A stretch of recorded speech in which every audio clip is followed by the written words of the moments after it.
G'day there, I'm Peter Arkell. I'm the Managing Director of Carrington, which is a HR consulting company that's based in Shanghai.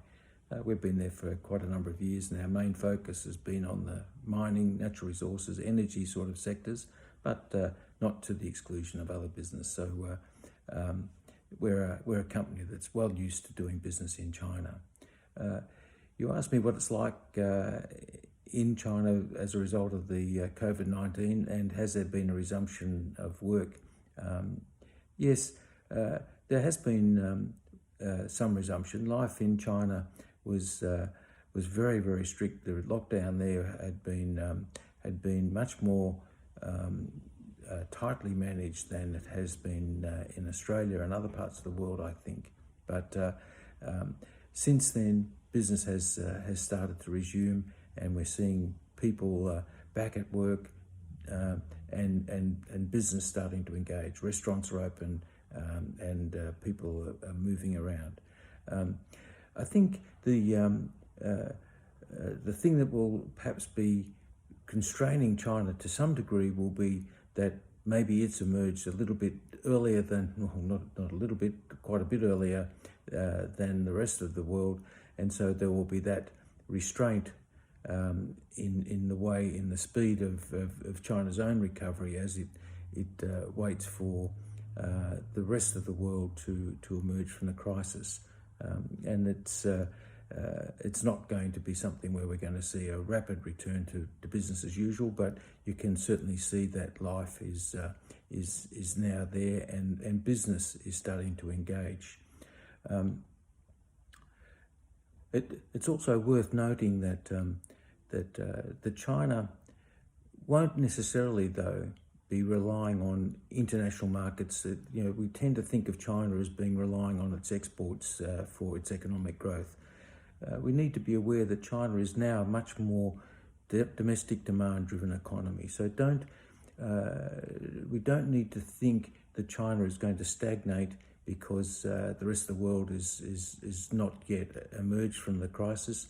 That because China's enormous market and its domestic demand-driven economy will see it start to pick up speed and the recovery will be sustainable.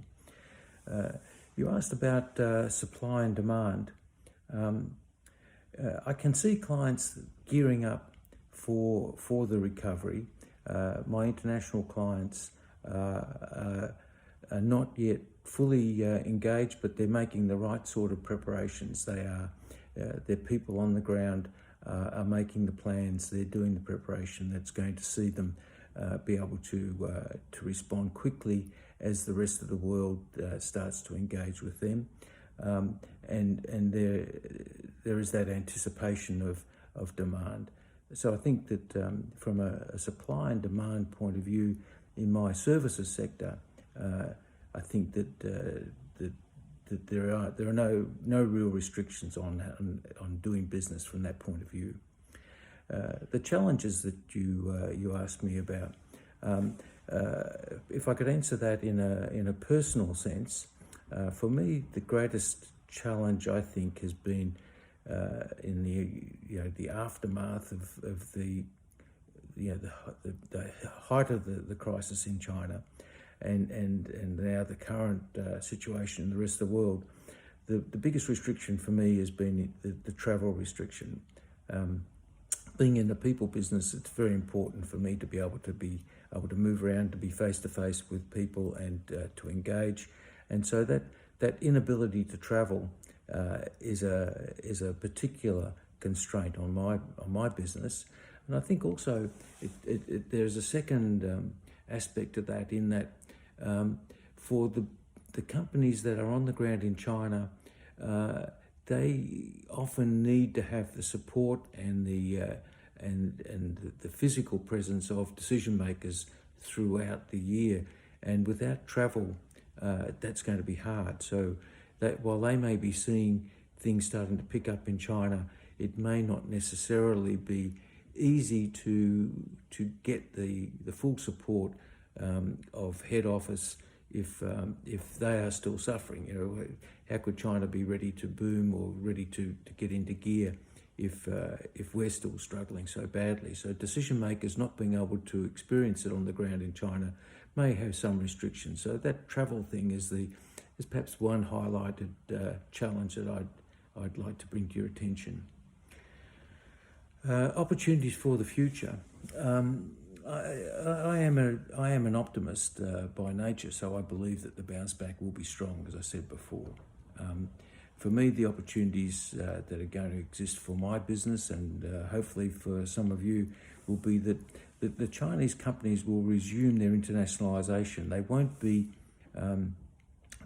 be looking to sit back and do the business as usual in China the way they always have. I think there is a realization in China that there are benefits to be had by internationalizing their business. And I don't mean by that they necessarily will be doing acquisitions and taking over the world. I think that it means that their business model, the way that they do business, will be more in the international compliant sort of way, doing things the way that a true international company will do it. So I think that presents an opportunity for me as a business person that's been on the ground in China for some time. And that brings the second aspect, and that is that for the international companies that are looking to engage with China and maybe have only done so in a limited way till now, I think it's really important that they take advantage of those people who have got that track record on the ground in China, that you engage with them to help you to make the right sort of approaches, to make the right sort of decisions when you're thinking about your China strategy. So that's an opportunity I think that exists for me. What do I see as advice for you for the next 6 months? Let me put a simple formula to you, and let's call it the 3 Ps. I think you should plan, you should prepare, and you should make sure that you've got the right personnel. If you've done those things during the crisis and you're still thinking about your strategy for international business, including China, make sure that you're planning, you're preparing, and you have the right people in the right jobs so that you can execute. It's been great to meet you. I hope that we meet in person one day soon. Please feel welcome to come and see me in Shanghai, and let's make sure that we come out of this crisis much more profitable and it all. Thank you very much for inviting me.